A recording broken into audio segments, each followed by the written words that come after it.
Vignale is back on the face as well. We remind you, as we said this morning, Maverick Vignale did test here for felt at the end of that first session. Of course, he had that knee surgery in terms of Dolly and Morbidelli's cruise. But obviously, both of the factory Ducatis were pretty quick this morning in FP. Was pushed all the way to the last lap, 4 corners from the end of that. The problem for Marc Marquez is there's nothing normal about his race. He's got to take so much encouragement and motivation. Yeah, the thing is, Mark is fantastic. The man to beat all year. Hopefully, Mark's injury is better. Next year could be an awesome fight for the Turn 1. Before that, Rossi went straight on at turn 8. Wow, look at that, straight up and down. Straight up, Rossi was right behind him, and Rossi nearly had that. It's fastest in the early stages of FP2 here at 48.2.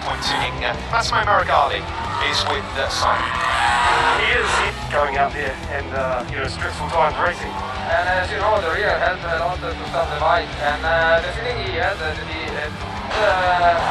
relate the problem, and we found out that you want to use the second part of this year to prepare for next year's championship. Put right line because of the knee, but the knee, the start for me went pretty well, and especially probably from the bottom onwards.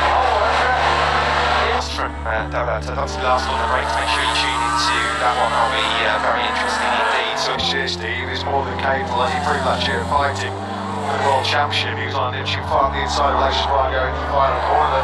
When he can't win the championship, he's more than personal glory. And of course, the triple as well. A lot of the guys that you normally Marc Marquez takes him on top spot, goes into P1 team machine for the remainder of this season. But he signed a deal team next year that will feature Andrea Dovizioso.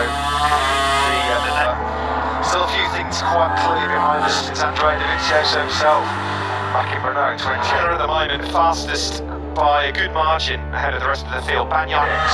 Given he's got zero experience of riding that factory fully in the rain at the moment.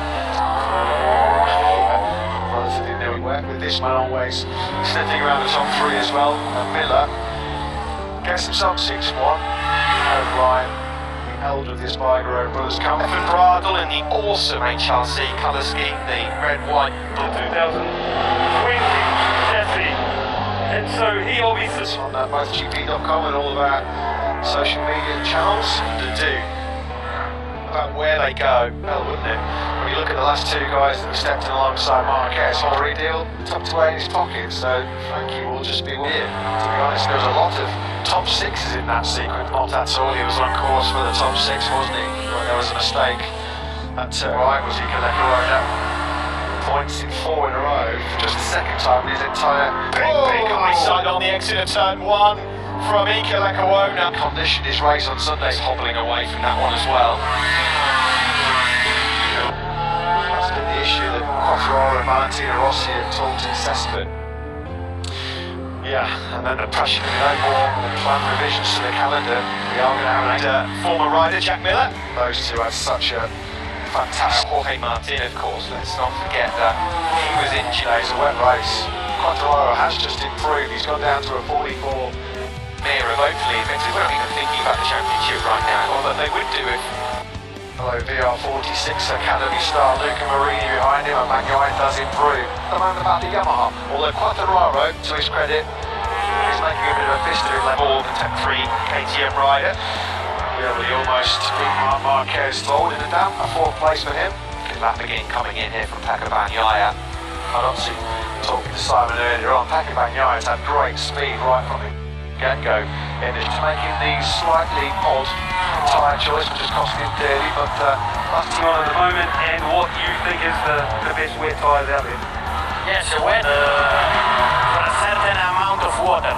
While here is Lacey Spargo. We got it cleared up thanks to could be going top of the pile here. Over the line he comes, and he goes into P1. He does. We mentioned back in Austria in that unique scenario, but he did say that is part of it. The checker flag goes out. Oliveira has just crossed the line. No such dramas for one side of the factory. Lane charge here. It does get down to a 42.097 as it starts to get full. Yet he is 0.3 of a second behind Fabio. Yeah, the fact